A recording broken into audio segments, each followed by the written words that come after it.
Hey, it's Noah. I just wanted to make a video talking about my whole surgery experience and my whole experience going specifically with my surgeon. So, at the beginning of last year, I got a surgery referral and a diagnosis of gender incontinence, and I got that through Gender GP. After that, I started looking for surgeons, and I'd already been looking for many years, but when it comes to that moment, I just wanted to make a list of my options, both in the UK and not, and I started contacting some. I started looking at results and I decided that I wanted to go with Dr. Lembas in Warsaw. So I contacted the surgery in May of 2024 and we started emailing back and forth.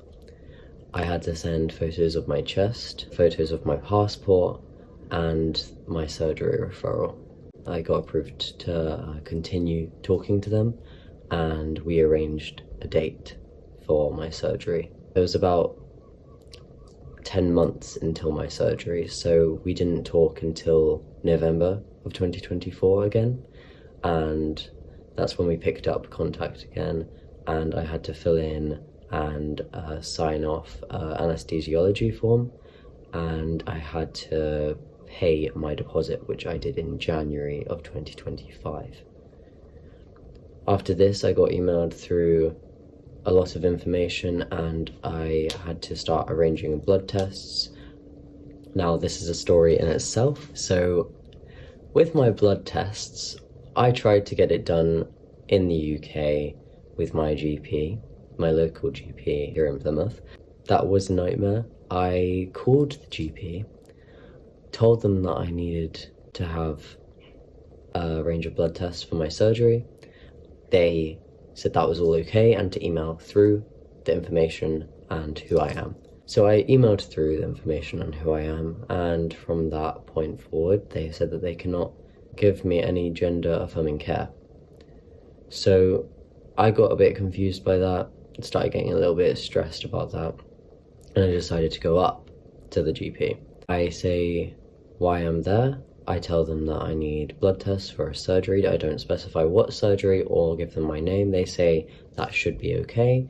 They go check their systems, ask me what my name is, and from that point on, they said, no, we cannot give you this care. And that made me very stressed, and I started questioning why that was. So I log into my NHS app. I'm not going to put a photo of that on here because it has all my personal details on it, but on my registry form where all my details are, like my name, my gender, my sex, my weight, my height, etc., they have drawn on that, circled my sex, circled my title being Mr., put a line and an arrow and saying trans question mark in a big bubble, and then F arrow M with a big question mark. And so they are essentially refusing me care as soon as they go and look me up on their system because I'm trans. So I get in contact with a GP that I've had friends go to for this exact surgery, and they are very inclusive, very trans friendly. I try and do the tests with them. It took me 2 weeks to sign up because there was a mix up with my information because I am trans and I was two people in their system. When I talk to their team, they tell me as of in the last 3 months, the NHS do not provide gender affirming care to trans people who are trying to get private work done. It was a whole new situation because now I had to think about other options. Where can I get my blood tests done that aren't going to charge me too much money? Because if I was to get them done privately in the UK, the total, because I had a very long list of blood tests, was £1,500, which I didn't have. And so I had to start looking at how I could go about this in the most affordable way. In the end, I decided to go to Warsaw. I got in contact with the surgery team and I flew out for one night and I went and got all the blood tests on there. That ended up costing me £146 just for the blood test, which is cheaper than what you'd have to pay in the UK with the NHS. With the flights, it cost me £240, I believe, which was not bad. So it was a lot more affordable to go abroad and get my blood test done there than to try and rely on the healthcare in the UK. After I got back from that trip, I booked my flights and my accommodation for the next trip, which was only in a month's time. After I'd booked my flights and accommodation, I had to have a consultation with my anesthesiologist, which was over the phone and cost £50, I believe. This might not be exact. After this, I had no more contact with the surgery. I didn't have to, and I was just preparing for surgery. So I had to do a lot of packing, I had to prepare everything that I needed. I had a very long list of essentials, and I just tried to make the time go by. So now it's the 15th of April and I fly out to Warsaw. I have to get the train from Plymouth to London and then the coach from London to Luton, and then I fly to Warsaw and stay the night in my Airbnb.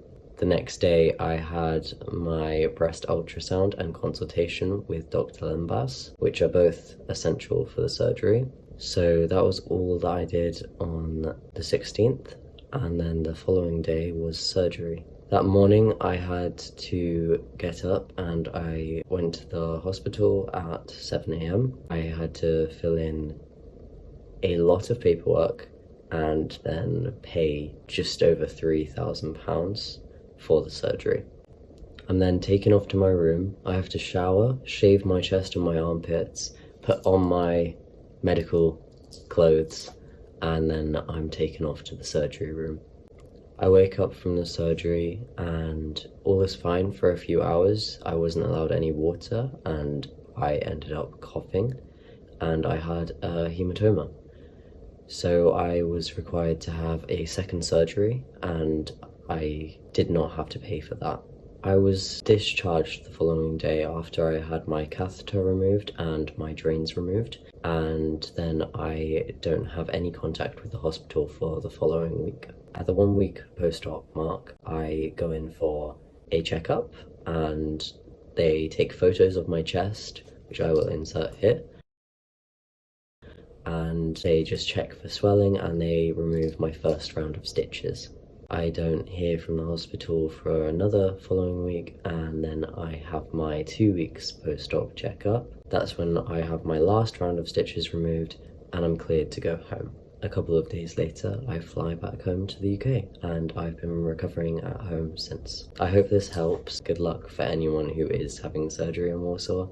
It is so much less stressful than you think. It's just a lot of things that you need to do in order to have it, but it's more overwhelming hearing it all than it actually is in the moment. You're just so focused on, the fact that you're about to have surgery.